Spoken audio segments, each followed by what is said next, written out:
¿Sí, no es cierto? Que cada 18 meses el número de transistores se dobla en un computador y así lo que antes costaba, por ejemplo, 200.000 pesos, en un año y medio más cuesta 100.000. Claro. La ley de Moore dice que cada 18 meses se dobla la capacidad de procesamiento de la tecnología y al mismo tiempo, como se dobla la capacidad de procesamiento, se reduce a la mitad el precio. Entonces, no solamente es casi exponencial la relación.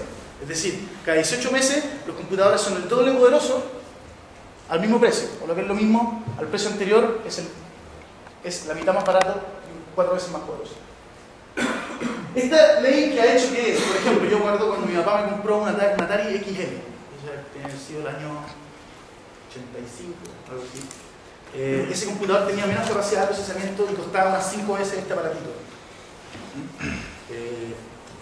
Y en la ley de Moore es básicamente lo que explica que los computadores se ven cada vez más chicos, cada vez más poderosos y cada vez más baratos. Hoy día uno puede comprar un laptop por 300.000 pesos en Falabella. Eso había sido completamente impensable hace 15 años atrás.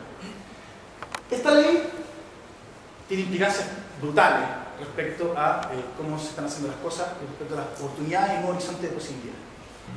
Me imagino que todos entienden acá el mundo digital, en el sentido de que cuando yo digo que estamos hablando de 0 y 1, estamos hablando de que si antes yo vendía un disco, por ejemplo, eventualmente hoy día yo puedo descargar. De que si yo veo una película, esa película yo la veía en celuloide en una proyectora y eso eventualmente puede estar dentro de mi película, ¿no es cierto? Estamos claros en eso, ¿no? ¿Qué es lo que pasa con la ley de Moore? Primero que nada, miremos desde el punto de vista de la producción de contenido, o de la producción de objetos digitales. Antes, por ejemplo, en el año, como decía yo, el año 90, grabar un disco era una tremenda proeza. Uno necesitaba una enorme cantidad de capital para poder arrendar un estudio de grabación, arrendar un ingeniero, había que comprar cintas de este volado para tener 16 pistas, tener esas cintas bien cuidadas, había un trabajo de edición, de masterización, etc. Todo eso se hacía en distintos estudios y todo era carísimo. El coste de producción ha caído de manera estrepitosa, y eso ustedes lo ven. Hoy día grabar un disco, con este computador se puede grabar un disco relativamente decente en una pieza. Lo mismo ocurre con una enorme cantidad de otros contenidos, lo mismo pasa con las películas.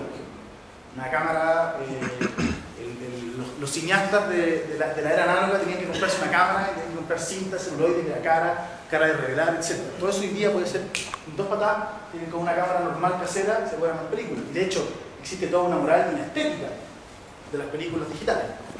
Lo hemos visto desde el trabajo que ha hecho Dogma, por ejemplo, hasta películas más poperas o más mainstream, ¿ya? Cae el costo de producción brutalmente. Eso significa que se abre una puerta al tiro enorme para una enorme cantidad de gente que antes por barreras de precio no podía entrar a la idea de producir contenido. Y se empieza a atomizar la idea de la producción, es decir, cada individuo es capaz de ser su pequeña productora de contenido individual, propio. Los software de edición, los software de grabación. Un programa para grabar, para hacer montaje digital de video era carísimo y impensado hace un tiempo atrás. Hoy día básicamente es como incluso existen versiones open source.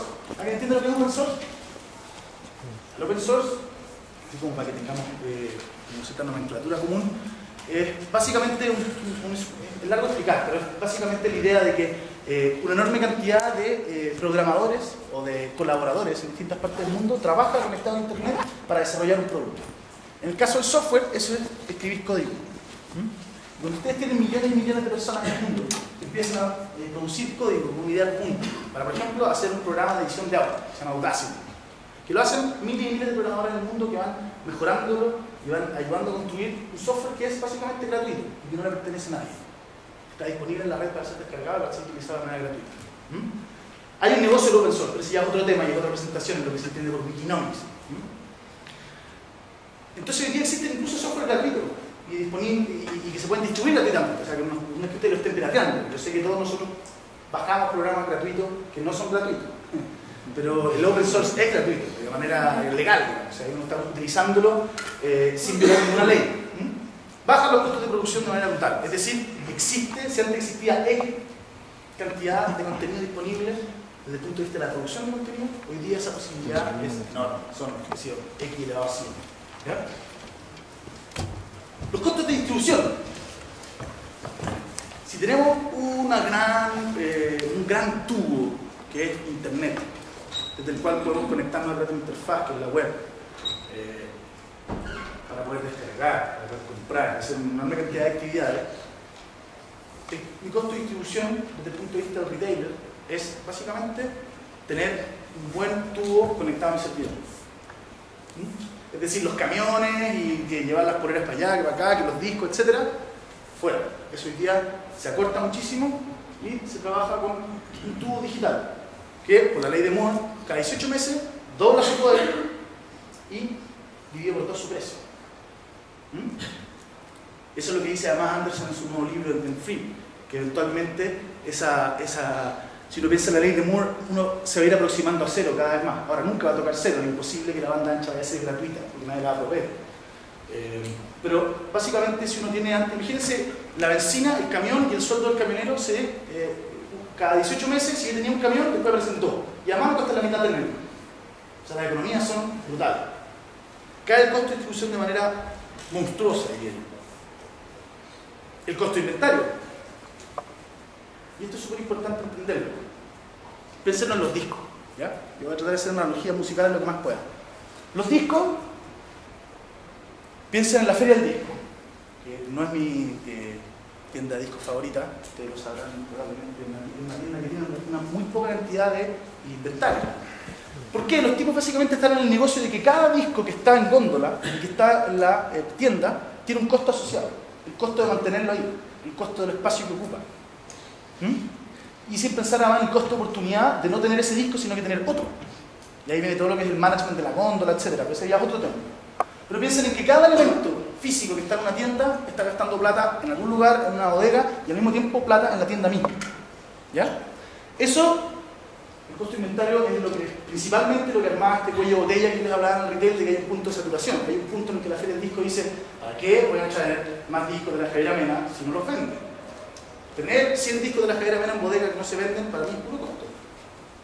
¿No es cierto? Por lo tanto, dejo de comprar discos de la Javiera Mena, dejo de distribuir discos de la Javiera Mena. Y por lo tanto, hay todo un trozo de la cola que se pierde. Ahora, hoy día, si quiero un retailer online, después vamos a ver los casos híbridos, que son distintos, pero funcionan con la misma lógica. Si yo estoy vendiendo descargas de música, ¿cuál es mi inventario? ¿Dónde están los discos? Están en un servidor. Son millones y millones y millones de MP3 guardados en un servidor que antes tenía una capacidad de, qué sé yo, 10.000 millones de canciones en el servidor y me costaba X, y 18 meses después caen 20.000 millones y me cuesta X menos. Es decir, además, todo mi costo de inventario cae 18 meses de manera monstruosa. Si antes tenía una tremenda bodega donde guardaba todo, si yo estoy vendiendo productos digitales, esa bodega vale un computador, un servidor.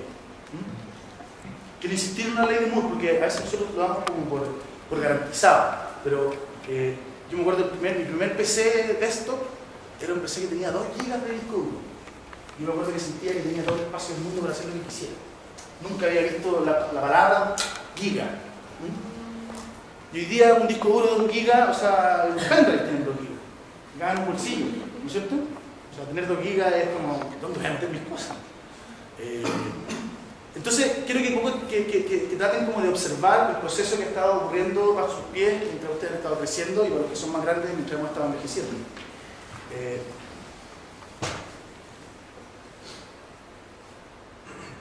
La capacidad de almacenamiento también funciona con la ley de Moore. O sea, todo como viene de los chips, y es cierto lo que tú decías, si la cantidad de transistores en un milímetro cuadrado es X y 18 meses después es 2X, quiere decir que la cantidad de procesamientos que puede hacer por segundo ese chip se dobla en 18 meses, o la capacidad de almacenamiento que puede tener ese disco duro también se dobla.